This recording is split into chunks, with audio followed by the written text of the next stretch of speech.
If you grew up in the vibrant decades of the 70s and 80s, get ready for a nostalgia overload. These images and moments from the past might surprise you, stir your memories, and even make you smile or gasp. As you say, I remember that.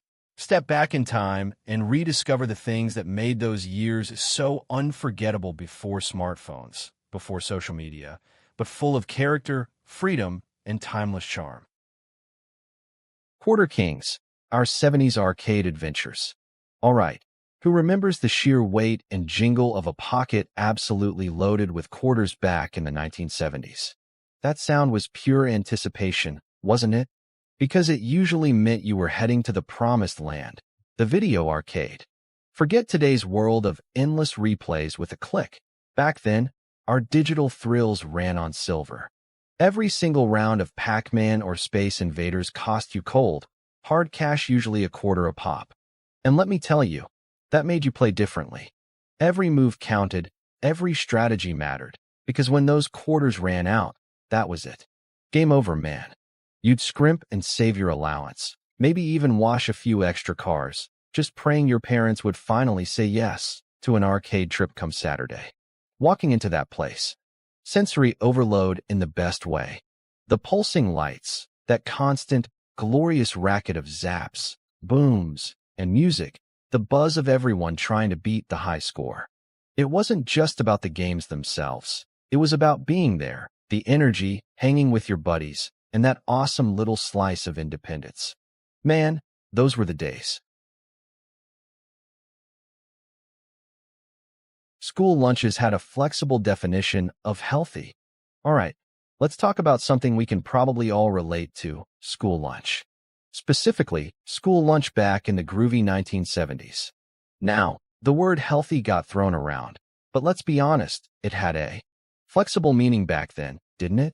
I mean, picture a typical cafeteria tray from, say, 1974. What was considered brain food could easily be a chili burger piled high, or maybe some oven-fried chicken extra crispy, of course. You'd definitely find a scoop of glistening buttered corn alongside it. And for dessert, that ever-present, wobbly square of fruit gelatin, probably lime or cherry. Balanced nutrition wasn't exactly the top priority. It was more about getting something hearty and affordable onto those trays to fill us up. Thinking back, it's kind of amazing we didn't all just nap through fifth period after those carb-loaded midday meals. But hey, there was a real comfort factor, wasn't there? Something about that specific taste, the salty chicken, the sweet corn, it just worked. It might not pass today's health inspections, but those lunches definitely made the school day a little brighter and honestly, pretty darn tasty. Paper maps. Remember getting ready for a road trip before phones just told you everything? The crucial step was grabbing the map. Usually a big, foldable state map, or maybe that hefty Rand McNally Road Atlas lived permanently in the glove box. Unfolding that thing felt like opening a treasure chest, or sometimes wrestling a giant paper octopus. The passenger seat basically became mission control, with the designated navigator tracing routes, squinting at tiny town names, and trying desperately to fold it back the right way later, which never really worked, did it? Mr. Exit? No polite recalculating. You pulled over, unfolded the map again, and figured out your own detour. Now, we just tap screens, but navigating those paper labyrinths? That was a real skill, a true relic of travel. Y2K panic. Remember the sheer weirdness leading up to the year 2000? It wasn't just about the new millennium. It was that looming tech dread Y2K. The big worry was that ancient computer code, using just 2 digits for the year, would suddenly think 2000 foot meant 1900. Instant chaos, right? Experts painted grim pictures. Banks malfunctioning, power grids collapsing, maybe even planes falling. The media ate it up, and people genuinely got spooked. Folks were hoarding cash, stocking water and canned goods like preparing for a digital winter. It felt like a global countdown to, well, nobody knew exactly what. Then midnight struck, January 1st, 2000. And mostly, crickets. Years of frantic behind-the-scenes reprogramming actually worked. All that tension evaporated into the biggest non-event ever. Star Wars in '77. Walking in blind, walking out changed. Okay, think back to 1977. If you were around and went to the movies, chances are you experienced something pretty seismic, seeing Star Wars for the very first time. And here's the wild part. Especially compared to nowadays, we walked in cold. No internet spoilers, no endless trailers drumming up hype for months, no older cousins whispering about the plot twists. Honestly, we had zero idea what we were in for. The names Luke Skywalker, Han Solo, Darth Vader. They meant absolutely nothing to us yet. Just names on a screen we hadn't seen. Then the lights went down. That opening text scroll. That absolutely massive Star Destroyer seemingly going on forever across the screen. The roar of those TIE fighters. The first time you saw a lightsaber ignite with that iconic hum? It wasn't just watching a movie. It felt like discovering a whole new universe, totally unfiltered. There was no checklist of iconic scenes to watch for, just pure, jaw-dropping wonder, moment by moment. We walked out of that theater buzzing, didn't we? Maybe a little stunned, definitely changed. It wasn't just entertainment. It felt like this huge, shared secret that kicked our collective imagination into hyperspace. Remember when junk mail was just junk? Think about getting the mail back in the '70s. You'd grab that stack from the mailbox bills, maybe a postcard, and always a healthy dose of what we called junk mail. But here's the thing. Opening it felt completely different than hovering your mouse over a suspicious email today. There was zero digital fear involved, right? Worst case scenario, you'd unfold some slick flyer trying to sell you vinyl siding, or maybe one of those classic chain letters. You know the ones, send this to 10 friends or face 7 years of bad luck. Mostly, you just rolled your eyes and tossed it, maybe chuckled a bit. Perhaps you got tempted by a publisher's clearinghouse envelope promising millions, with those sheets of stamps you had to lick. The point is, it was just paper. Annoying sometimes? Sure. A bit wasteful? Probably. But dangerous? Not in the way we think now. No hidden viruses waiting to steal your identity. No phishing scams lurking behind a weird logo. It was just junk. You could rip it open out of pure curiosity without worrying your life was about to implode. Simpler times, huh? Pagers. Do you remember that feeling in the '90s? That sudden beep, beep, beep, or vibration buzzing on your hip. That was the pager, basically your electronic leash before cell phones took over pocket space. You'd squint at that tiny screen, see a number, and the real mission began. The desperate hunt for a working pay phone. Remember actually needing quarters? It was the essential gadget. By the mid-'90s, felt like everyone had one clipped proudly to their belt, even teenagers trying to look cool. Of course, that caused a minor panic, leading schools to ban them, thinking every kid with a beeper was up to no good. Then those early cell phones, like Nokia's, started getting smaller and cheaper. Suddenly, the pager went from status symbol tech to, well, a relic. And finding a payphone? A lost art. Farrah's red swimsuit. More than just a poster. All right, let's walk into just about any teenager's bedroom in the '70s, and what iconic image likely dominated the wall space. You know the one, Farrah Fawcett. That beaming smile, the cascade of perfectly feathered blonde hair, and that unforgettable red swimsuit.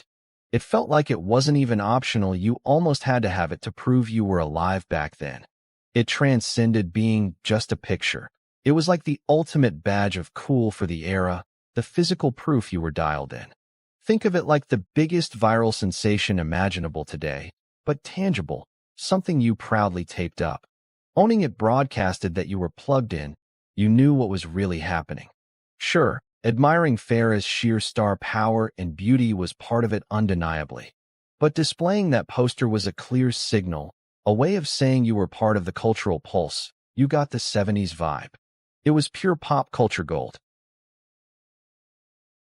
Floppy disks. All right, who remembers that distinct clack sound? The 3.5-inch floppy disk. As home computers became a thing in the 90s, these little plastic squares were absolutely everywhere. Need to save your book report? Floppy disk. Install a new program? Probably multiple floppy disks. Swapping shareware games with friends? Floppy disk. Forget cloud storage. We measured data in tiny megabytes. 1.44 megabytes felt huge. You had stacks of them, labels scrawled on, piled next to your chunky monitor. They were the essential carry-around data device back then. Seems crazy now, with USB drives and everything online, how little they held. CDs and flash drives quickly made them obsolete, turning them into pure 90s tech nostalgia. Bartles and James wine coolers. All right, picture the mid-80s. Suddenly, everyone seemed to be sipping on these newfangled drinks, wine coolers. And the king of the cooler craze? Bartles and James.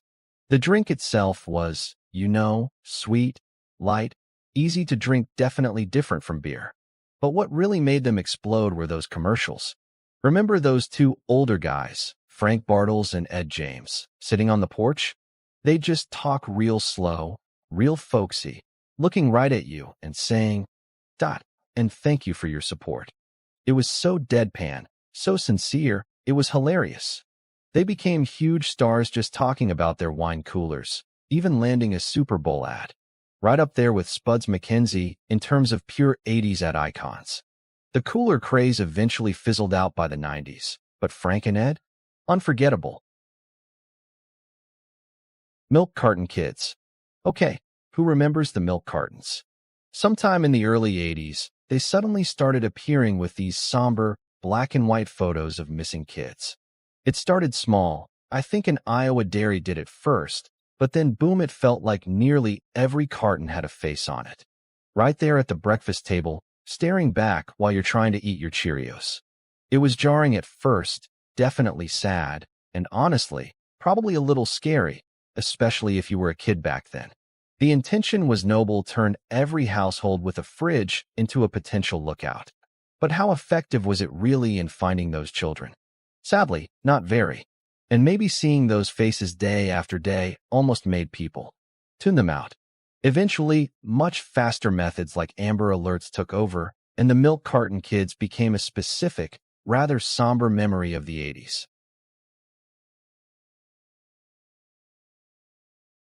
That glorious 70s shag, our indoor playground. For anyone who grew up in the 70s, the mere mention of shag carpeting probably brings back a distinct, tactile memory. Forget minimalist floors. We often had vibrant seas of deep, plush fibers you could practically lose a Matchbox car in for days. That texture, maybe avocado green, harvest gold, or fiery orange, wasn't just for show, was it? It was an open invitation. It practically pulled you down to sprawl out, read a comic book, watch Saturday morning cartoons, or just daydream staring at the ceiling. It became the default lounging zone, far cozier than any formal sofa. Remember that incredible feeling of sinking into its warmth after coming inside. And the absolute best part for any kid? Making carpet angels. You'd lie down and sweep your arms and legs wide, creating those perfect outlines in the thick pile. It felt like leaving your personal stamp on this soft landscape. That carpet was way more than just flooring. It was our indoor playground, the world's best nap spot, and pure, deep comfort, a key part of that uniquely cozy, laid-back 70s home feeling.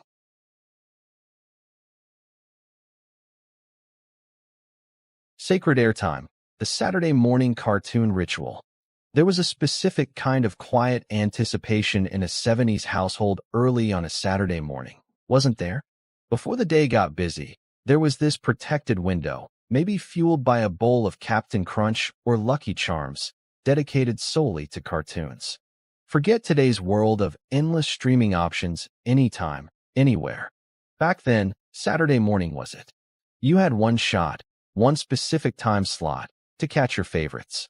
Whether it was the antics of Bugs Bunny or the mysteries of Scooby-Doo, you had to be planted in front of that television set, tuned to the right channel, right on time. There was no DVR, no watch later. If you overslept or dawdled too long, you simply missed out, plain and simple. And that scarcity? That's what made it feel so special, almost like a weekly holiday. You savored every joke, every crazy plot twist, because you knew this precious block of animated joy wouldn't last. It demanded your full attention, and we happily gave it. Trapper Keeper. All right, let's talk school supplies. Remember walking the aisles in the 80s? Forget plain notebooks. The Holy Grail was the Trapper Keeper. Owning one wasn't just about, trapping your papers. It was about elementary school status. That satisfying sound of the Velcro closure? That was the sound of being organized. And cool. These things were like portable command centers, folders built right in, sometimes a clipboard, a place for everything. And the covers. Oh man, choosing the right design, the neon explosion, the puppies, maybe a cool car felt like a major life decision. Every kid either rocked one or was green with envy. Sure, by the 90s, we realized the bulky plastic and tiny rings weren't the most practical as homework got heavier and bigger binders took over. But that Trapper Keeper? Pure, undeniable 80s kid magic. Tiger Beat, our glossy guide to 70s dreamland. Remember frantically scanning the magazine racks back in the 70s, looking for that burst of bright color and those familiar smiling faces? Getting your hands on the latest Tiger Beat felt like uncovering secret treasures. This wasn't just a magazine. It was the absolute center of our pop culture universe, the pipeline straight to heartthrobs like Sean Cassidy, David Cassidy, maybe Parker Stevenson. Now, were those breathless headlines and exclusive chats about their favorite pizza topping entirely, shall we say, factual? Deep down, maybe we suspected a little publicist magic was involved in crafting those perfect images. But honestly, who cared? We eagerly soaked up every word. This was the real news as far as we were concerned. Forget the serious stuff adults talked about. We needed the scoop on who was dreamy, who might be dating whom, and whose pull-out poster would next grace our bedroom walls. Tiger Beat served up pure fantasy, a bubblegum world where teen idols reigned supreme, and we happily bought season passes. Thinking about those glossy pages, who was the one 70s teen idol you absolutely plastered your walls with? Knowledge Nuggets, 70s style, Schoolhouse Rock. Those short, animated bursts between Saturday morning cartoons in the 70s? That was Schoolhouse Rock, and honestly, it felt like finding educational gold. It was learning disguised as pure entertainment. Suddenly, you'd be humming catchy tunes about how a bill becomes a law. I'm just a bill. Or the precise job of a conjunction, thanks. Conjunction junction. Still got that one stuck in my head. These weren't dry classroom lectures. They were incredibly memorable songs paired with groovy animation that somehow just burrowed into your brain. Grammar rules, multiplication tables, science facts, American history, they slipped it all in while we were just enjoying the show. Who knew learning nouns or understanding the preamble could actually be that much fun? Those little musical lessons were pure genius. SNL, our forbidden late-night laughs. Remember hearing that iconic opening? Live from New York, it's Saturday night. Drift down the hall late on a Saturday in the 70s? For us kids, Saturday Night Live wasn't just another show. It was the forbidden zone, the ultimate peek behind the adult curtain. This was edgy, unpredictable stuff, miles away from our usual cartoon diet. Getting to actually see even a few minutes felt like pulling off a major heist. You'd maybe fake being asleep, then creep back out, keeping the TV volume impossibly low. Catching those wild skits, the Coneheads, Belushi's sheer energy, those amazing musical guests, you knew you were glimpsing something cool, rebellious, and definitely not meant for kids. It felt like joining a secret club.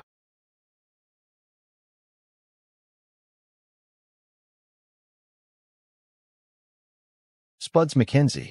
Remember the late 80s? Man, you couldn't turn around without seeing Spuds MacKenzie.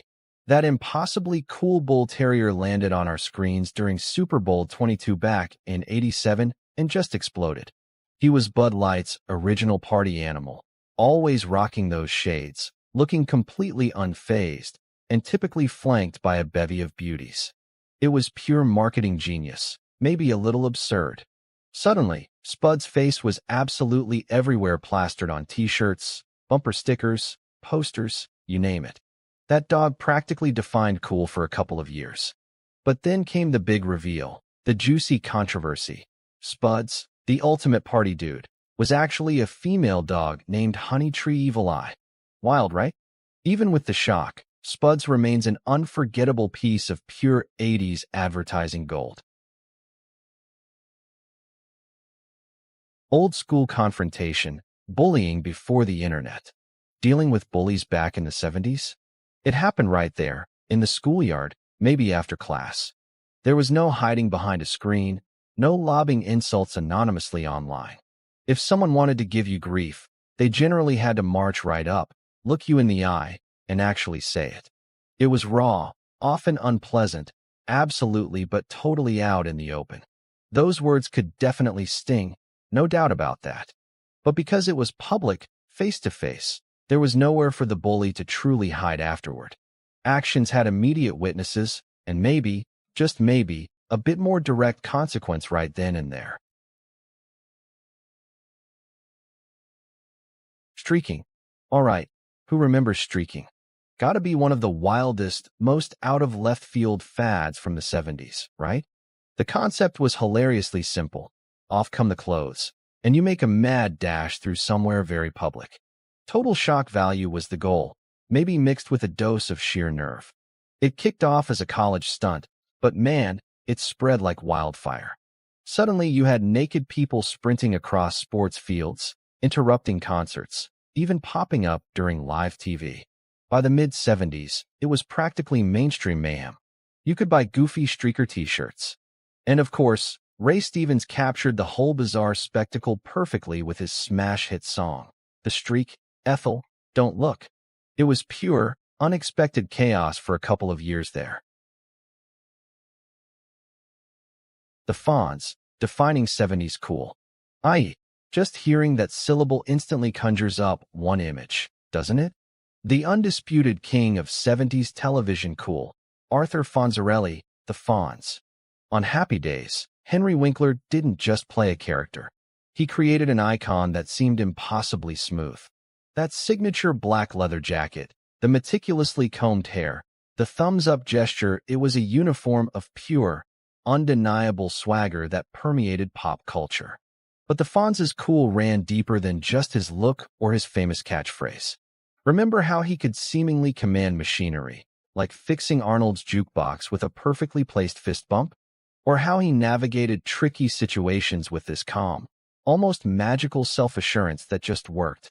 He possessed this quiet authority that everyone, from Richie Cunningham to grown-ups watching at home, respected. He had a knack for doing the right thing while simultaneously being the ultimate rebel heartthrob.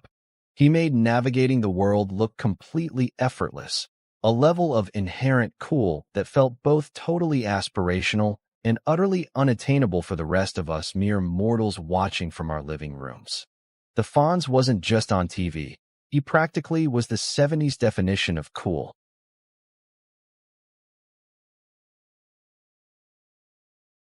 Let's dedicate a moment to a truly defining, and perhaps slightly bewildering, hallmark of 70s childhood, the bowl cut. Forget subtle layering or trendy styles. For a significant chunk of the decade, it felt like there was one dominant haircut issued to seemingly every kid across the nation. You remember it, that perfectly circular, often eyebrow-skimming dome of hair that looked suspiciously like mom or dad had indeed employed actual kitchenware during the trimming process. The inspiration? Often cited as Little Adam Rich, playing adorable Nicholas on the hit show 8, is enough. His cherubic look somehow launched 1,000 amateur home haircuts. You couldn't escape it.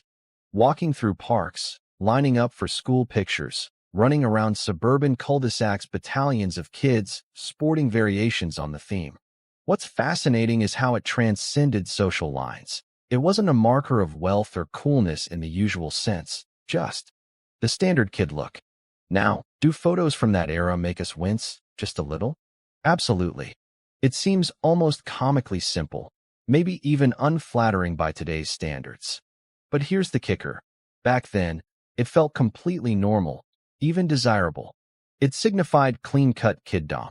That ubiquitous, slightly goofy hairstyle is forever baked into the nostalgic casserole of the 1970s. Hitchhiking. So, back in the 70s, not having a car wasn't a crisis. You just walked to the side of the road, stuck out your thumb, and waited for a kind soul to give you a ride. Hitchhiking was a super easy and, free way to get around. Perfect for young folks wanting to explore without being tied down to bus routes or taxi costs. But things changed, didn't they? Safety became a big worry. With more crime stories on the news, and movies like the Texas Chainsaw Massacre scaring everyone, people got nervous about getting into cars with strangers or picking them up, for that matter. Eventually, hitchhiking pretty much vanished as folks opted for safer ways to travel. 1970s compact cars. Remember when the oil crisis slammed us back in '73? Suddenly, feeding those big Detroit land yachts felt almost impossible. Gas prices just went nuts. That's when we saw the invasion of the compacts, cars built purely for the times, not for the runway. You know the ones. The Ford Pinto, the AMC Gremlin, and oh boy, the unforgettable AMC Pacer, that flying fishbowl. Yeah, they barely sipped gas, which was the desperate need. But let's face it, they weren't exactly lookers, were they? With their awkward shapes and kind of funny proportions. They definitely got a reputation, and stylish wasn't usually part of it. They served their fuel-saving purpose during a tough spot, but automakers eventually read the room. By 1980, those specific models faded out, thankfully paving the way for compacts that were a bit easier on the eyes. Pull tabs on cans. Alright, picture this. It's the 1970s, and you're thirsty. Grabbing a soda wasn't the simple flick and sip it is today. Oh no, you had to wrestle with that can. Remember those pull tabs? You'd hook your finger under that metal ring and yank hopefully. It peeled back that little triangle opening without slicing your finger. But the real menace wasn't opening it. It was what happened after. Those sharp little tabs came right off, and folks chucked them everywhere. Seriously, parks, beaches, sidewalks. They became little minefields for bare feet. Countless summer days were ruined by a nasty cut from a discarded tab. It got so bad that, thankfully, by the early '80s, the Stay Tab was invented, the clever design that keeps the tab attached. Just like that, the reign of the tiny, treacherous pull tab ended. Progress, right? Oversized collars. Talk about making an entrance. Forget subtlety, '70s fashion was all about grabbing attention, and boy, did those collars deliver. Remember them? They weren't just shirt collars. They were practically lapels that had migrated north, huge, pointed things flapping in the breeze. You saw them everywhere on guys, fitted shirts straining under their weight, leisure suits practically built around them. Even jackets got the super wide treatment. And the ultimate power move? Popping that massive shirt collar over your jacket. Oh yeah, bonus points if that shirt was unbuttoned low enough for a gold chain to peek out. Disco nights, casual Fridays, even some offices. Those collars ruled the decade before, inevitably, the sleeker '80s arrived to trim things down. 1970s upholstery. Remember walking into someone's house in the '70s? You couldn't miss the sofa. It usually dominated the room like a psychedelic mothership landed on the shag carpet. Forget quiet beige or subtle stripes. No, sir. These couches were loud, draped in fabrics exploding with giant floral patterns that looked like they might bite, or wild geometric shapes in mesmerizing swirls. And the color palette? Oh, it was strictly earth tones gone wild. Think harvest gold, avocado green, and about 50 shades of brown. That sofa was the heart of the room, tied right in with the wood paneling and heavy drapes.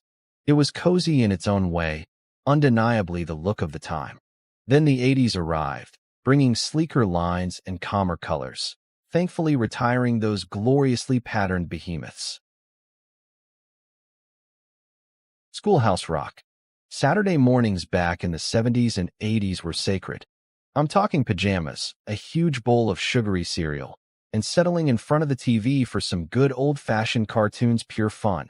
No lessons, no homework, just entertainment. But then along came Schoolhouse Rock. It was sneaky, but brilliant. They figured out a way to slip in a little learning without us even realizing it. Catchy songs, fun animations. Suddenly, we were learning multiplication tables, American history, even grammar and civics. Before you knew it, kids everywhere were singing about conjunctions and interjections and could explain how a bill becomes a law. And we hadn't even cracked open a textbook.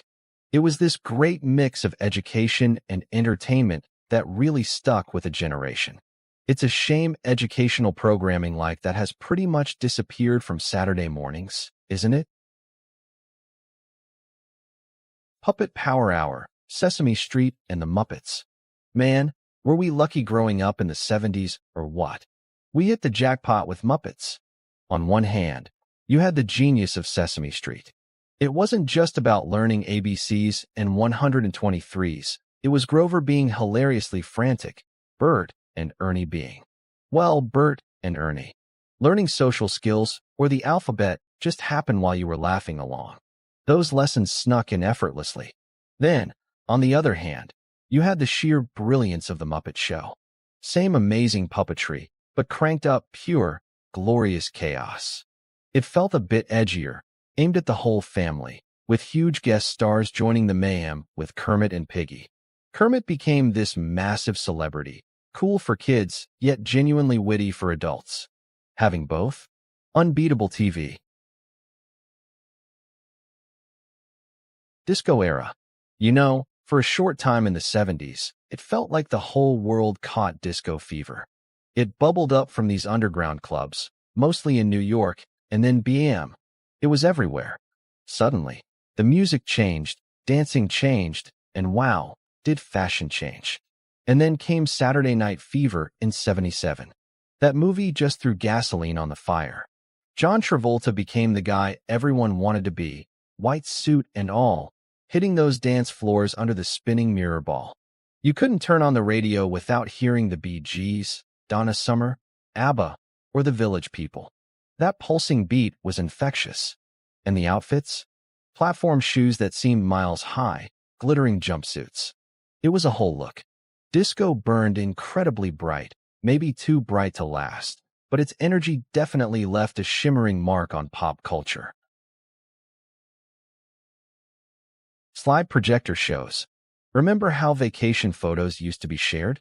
Not just a quick text or a social media post. Oh no. If your friends or neighbors went somewhere exotic like, say, the Grand Canyon back in the 70s, you knew what was coming. Brace yourself for the inevitable slideshow night. You'd go over, the lights would go down, and that clunky carousel projector would start its familiar whirring and clicking. You were basically trapped in their living room theater, watching every single snapshot. Click. And here's Mildred by the donkey. Click. This one's a bit fuzzy, but that's the sunset. Complete with long, detailed stories for each one. You always had that hum, the dust dancing in the light beam, and the guaranteed upside-down slide. It felt like a mandatory event back then. Phew. Thank goodness for digital photos, right? The station wagon way back, 70s road trip reality. Remember piling into the cavernous way back of the family station wagon for a road trip? Definitely no screens mounted on headrests back then. Forget iPads, smartphones, or even portable cassette players sometimes. Our entertainment options were purely analog. Hours would crawl by, fueled by endless rounds of I Spy or the license plate game.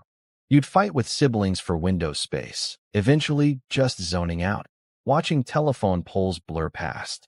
There was this specific drone from the engine, the endless highway stretching out. Just you, your family, and miles of scenery unfolding. It was a test of endurance, maybe, but a shared experience unlike any screen-filled road trip today. Pet rocks, our smooth, silent 70s companions. Can you actually wrap your head around this? In the thick of the 1970s, One of the absolute hottest fads involved having a rock as a pet. I'm not kidding. And we didn't just grab one from the garden path. Oh no, people walked into stores and handed over actual cash for an official pet rock, often presented in a little cardboard carrier with air holes, complete with a witty care manual. It was sheer marketing brilliance meeting peak 70s quirkiness. And what did we do with these geological wonders? We gave them names, of course. Maybe you had a Rocky or a Pebbles. We'd carry them in pockets, set them proudly on desks, maybe even confide in them. They offered zero affection, shocking. I know, but we embraced the gag. The true genius wasn't the rock itself. You could find those anywhere for free. It was the concept, the shared joke, the novelty of owning this perfectly behaved, utterly silent, incredibly low-maintenance companion. What a perfectly strange and memorable moment in time. The mullet. Oh man, the 80s. Can we talk about the hair? Specifically, the undisputed king, the mullet. You just couldn't escape it. That infamous business in the front, party in the back style was absolutely everywhere for a while there. Guys, gals, it didn't matter, all neat, and maybe even professional up top, then letting it flow free and wild down the neck. It felt bold, definitely rebellious, and impossible to ignore. You saw it on heartthrobs like Patrick Swayze and Rob Lowe. Even tennis star Andre Agassi was famous for his cascading mane. It just screamed pure 80s attitude, the perfect match for ripped denim or those blindingly bright neon windbreakers. While it eventually went the way of giant shoulder pads, the mullet undeniably left its glorious mark and still pops up, usually making us grin today. Potpourri. All right, let's jog the memory back to the 80s. Can we talk about the potpourri situation? It wasn't just a thing, it felt like the thing for home fragrance. Seriously, you couldn't escape those bowls. Every coffee table, bathroom counter, heck, sometimes even dresser drawers seemed to sprout a colorful pile of dried petals, weird wood chips, and maybe some shriveled fruit bits. And the smell. Long before subtle plug-ins or fancy scented candles, these bowls were putting in overtime, pumping out strong waves of rose, lavender, or that ever-present cinnamon spice. It was supposed to be decorative, sure, but it was also the original room deodorizer, maybe a little dusty sometimes. And admit it, if you were stuck for a gift for Mom or Aunt Carol, a bag or bowl of potpourri was the go-to solution, wasn't it? Parachute pants. Remember the 80s? If you were anywhere near a piece of cardboard laid out on a sidewalk, you probably saw and heard parachute pants. That swish-swish sound. They were practically the uniform for breakdancers. Made from that shiny, slippery nylon, they started out surprisingly tight, which was perfect for windmills and backspins without fabric getting in the way. Bugle Boy was a big name, plastering them with zippers everywhere, giving them this futuristic, almost astronaut gear look. For a while there in the mid-80s, everyone trying to look cool, dancer or not, seemed to own a pair. But fashion moves fast, right? Suddenly, tight was out, and MC Hammer brought in those massive, billowy pants way better for doing the running man, and leaving the sleeker parachute pants in the dust. Boomboxes. Man, the 80s soundtrack wasn't just heard, it was announced. If you wanted your tunes blasting for everyone, you needed a boombox. These weren't subtle little gadgets. They were beasts. Big, often heavy, loaded with speakers, ready to turn any park or street corner into an instant party with cassette tapes or radio hits. It wasn't just about listening. It was about sharing the sound, basically being the DJ for the block. Carrying that thing proudly on your shoulder? That was a real statement. Absolutely essential for breakdancing battles and the rising hip-hop scene. Eventually, sure, noise complaints piled up, and Walkmans gave us our own personal soundtracks. But that image, John Cusack holding that boombox high and say anything, that cemented it forever as pure 80s iconography. Bear heads and banana seats, freewheeling in the 70s. Remember grabbing your trusty bike back in the 70s? Maybe it was a Schwinn Stingray with that slick banana seat. Maybe just a hand-me-down with high-rise handlebars. The one accessory it almost certainly didn't come with was a helmet. Honestly, helmets back then, they just weren't really a thing for kids cruising the neighborhood. If you actually rolled up wearing one, you'd likely face some serious teasing. It was practically an admission you couldn't handle your ride, or worse, that your mom made you wear it, the ultimate playground shame. The whole vibe was about feeling the wind whip through your hair, the pure, unadulterated freedom of those two wheels. We weren't exactly weighing the risks. We were too busy channeling our inner Evel Knievel, maybe launching off rickety plywood ramps or speeding down the steepest hill we could find. Wipeouts. Oh yeah, they happened. Skin knees and elbows were practically a summer uniform. Maybe even something to compare with friends later. Those spills weren't seen as major safety incidents. They were just proof you were really riding, part of the glorious, slightly reckless thrill of pushing limits and exploring on your own terms. Roaming free, the unsupervised bliss of 70s childhood. Remember hearing those magic words back in the 70s? Go outside and play. Just be home for dinner. Or maybe, when the streetlights come on. That was pretty much the extent of parental guidance for outdoor time. There were no frantic texts asking where you were, no tracking apps, just an implied trust and a whole lot of open-ended freedom. It didn't matter if you were in a packed suburb or out in the country. The world outside your door was yours to explore. We became masters of our own small universes. Sidewalks turned into racetracks, local woods became uncharted jungles for building forts, and bikes gave us the range to discover neighborhood secrets blocks away. You rounded up whoever was around, invented games on the fly, maybe scraped a knee, learned to negotiate kid politics, all without an adult hovering nearby. That feeling of independence, of figuring things out alongside your friends with zero grown-up interference until dusk, it was powerful, maybe even a little bit wild by today's standards, but it felt completely normal and incredibly liberating back then. Kmart's Blue Light Special. You're wandering the aisles of Kmart, maybe sometime in the mid-80s, looking for, I don't know, tube socks or something. Then, out of nowhere, whoop whoop whoop, that flashing blue police light starts spinning, maybe over in housewares. And the voice crackles. Attention Kmart shoppers. Game on. You knew instantly, a Blue Light Special was live. Didn't always matter what it was. A killer deal was happening right there, right now, for just a few minutes. People would practically teleport to that flashing light, hoping to snag the bargain before the light went dark. It was pure retail theater. Kmart was massive back then, the go-to discount spot, and that blue light was its signature move. Hard to imagine now, with giants like Walmart dominating, but that flashing blue light? A true, slightly chaotic, shopping memory. Nintendo Power Glove. Oh man, 1989. Remember the Nintendo Power Glove? It looked like something straight out of a sci-fi movie. We saw it in commercials, even got hyped by the movie The Wizard. Everyone thought this was the absolute future of gaming. Just wave your hand, control the action. But wow, what a letdown. Once you actually strapped that clunky thing on, it was mostly just frustrating. Getting it to work right felt impossible half the time. All that amazing promise, and it just didn't deliver. No wonder it disappeared pretty quick, becoming a legendary piece of gaming disappointment. Summer of '75, when Jaws owned the water and our nerves. Alright, let's dive back to the summer of 1975.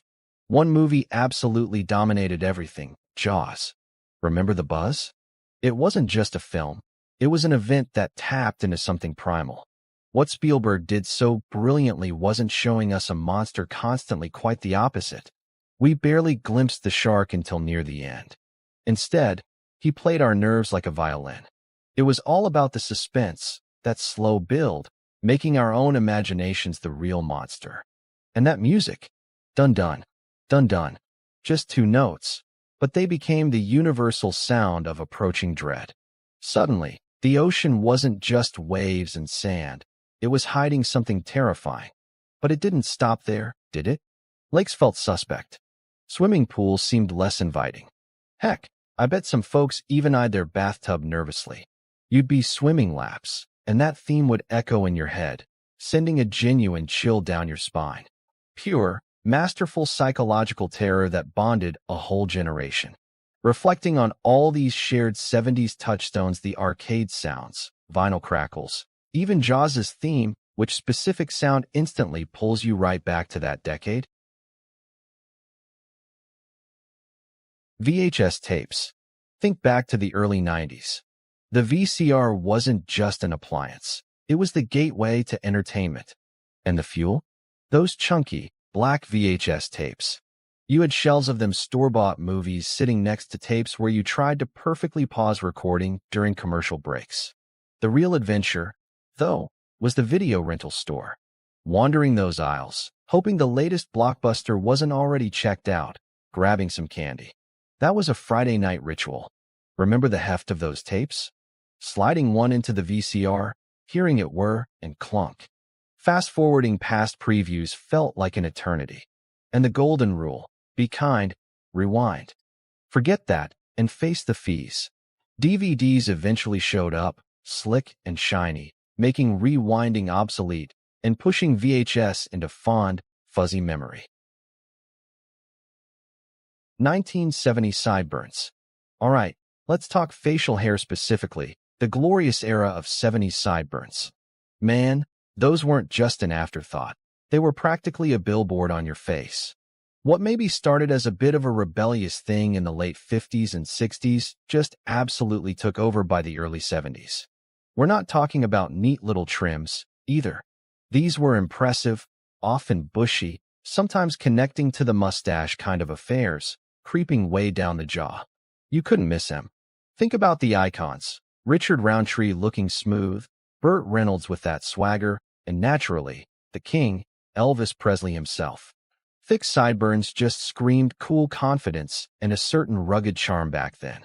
A true signature of the decade. TV sign-offs and test patterns.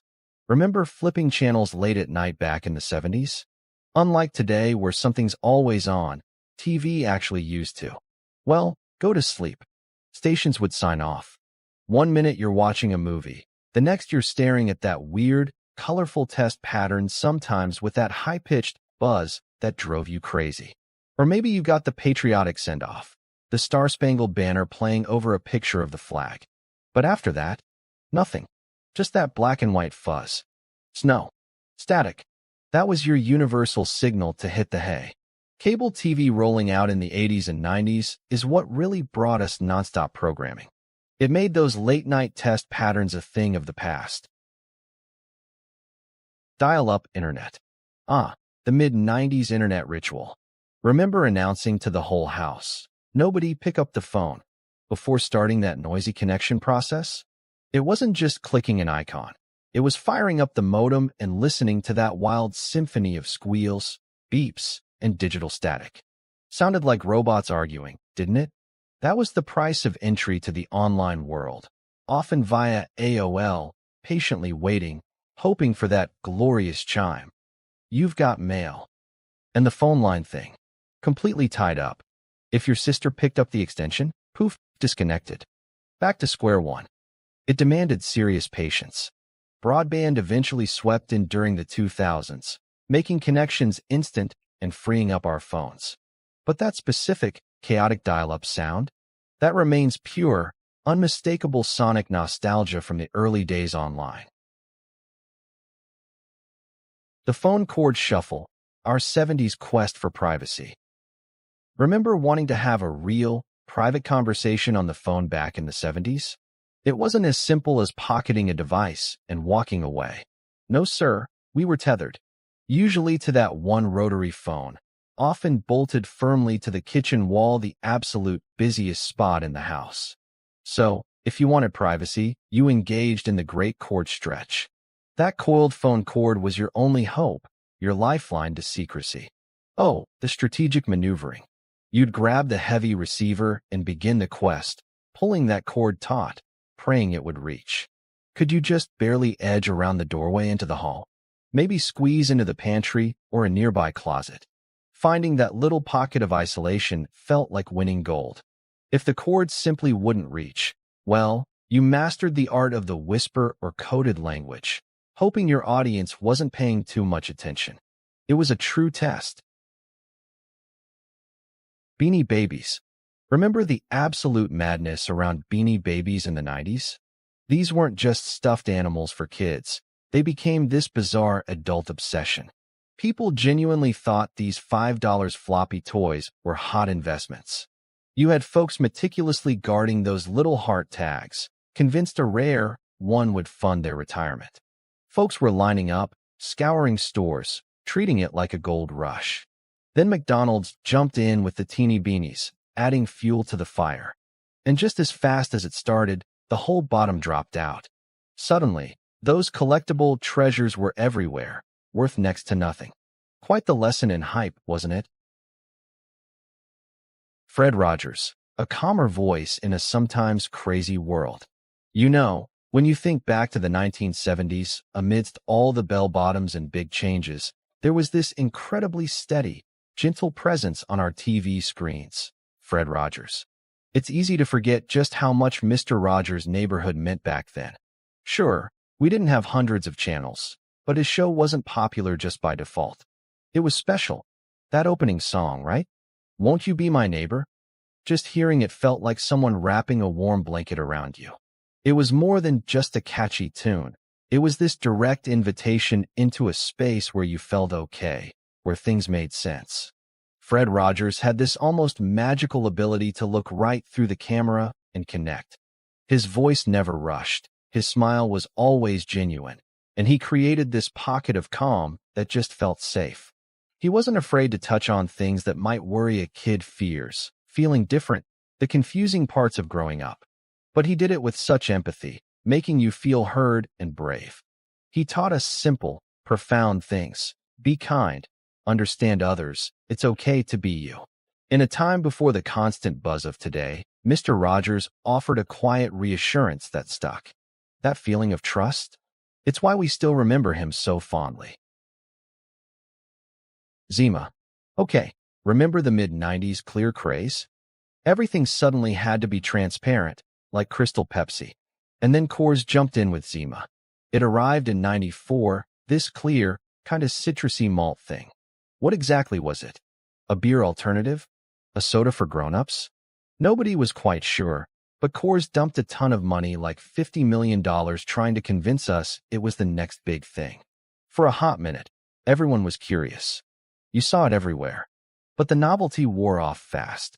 Beer drinkers thought it was too weak, and for everyone else, well, the taste was just kind of there. It fizzled out pretty quickly by the late 90s. They tried a brief comeback later, but mostly, Zima lives on as one of those uniquely 90s head-scratchers. What was that stuff?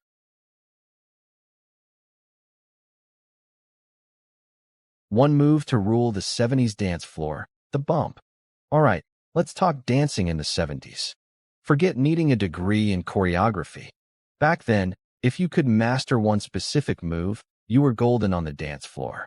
I'm talking, of course, about the bump. Remember that?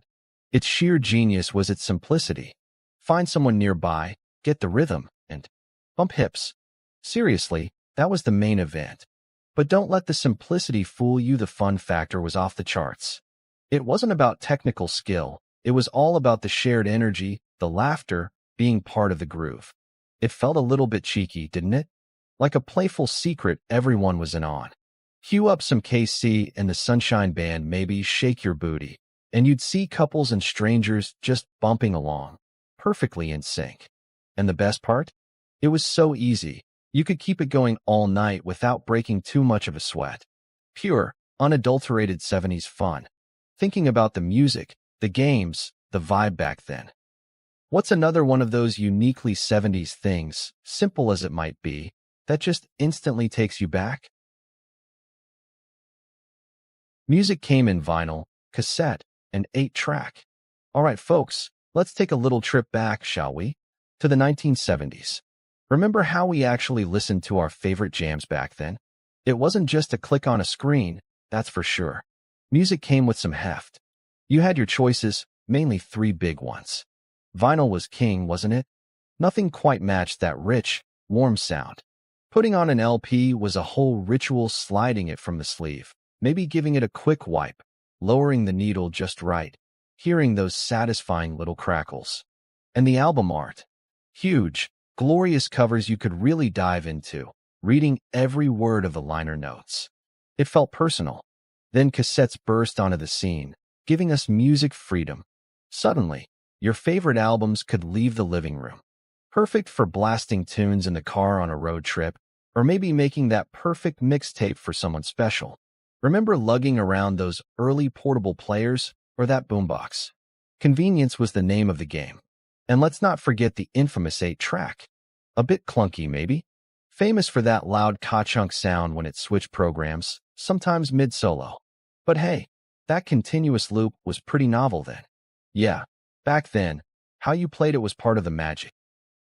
How many of these did you remember?